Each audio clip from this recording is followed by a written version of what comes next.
the thing that's the most impressive thing about it is that you realize that you got nominated, and that's great. All the guys that were your heroes and your teachers voted on you, and they voted for you in order for you to get in. So it's like graduating. It's like you get into that. You never feel like you're on the level of these guys, the Stones, the Beatles, the Yardbirds. You never feel like you're on their level, but you feel like you kind of snuck in the back door. But I mean, at the same time, though, they did vote on you, and meaning that's probably the biggest compliment of all. Uh, your little high school band from Phoenix, you know, who never even thought they'd even meet a Rolling Stone or a Beatle, actually got voted on, and they voted you in. So, it is kind of like a validation of your career. I got to see the Stones. I was telling them I was 15 years old, and I'm painting the house, summer vacation, and I hear, "She loves you, yeah, yeah." So what was that? Because Top 40 radio was on at all times. So we saw the Beatles on TV, and my parents were, they were appropriately taken back. Then they saw the Stones. Suddenly the Beatles were just fine. Those guys, oh, look at their hair is fine. You can have your hair like that.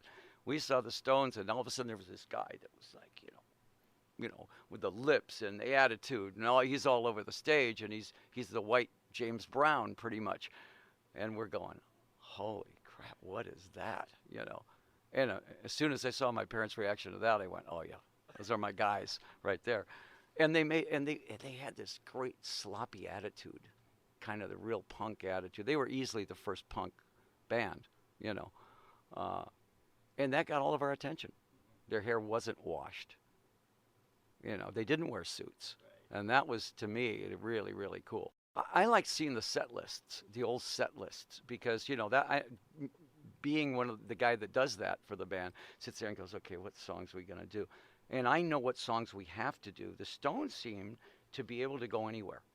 I love that. The fact that they probably they must have 300 songs that they know because of all the albums and everything. And then they probably even go do songs that aren't on albums, covers from other people. That's pretty amazing, that they have 300 songs and don't know any endings. Yeah. I asked Look what Charlie. Charlie's done. I asked Charlie. We opened for him, in what, about 10 years ago, and I said, Charlie, I said, do you guys know any endings? And he goes, no, we just kind of end wherever we end.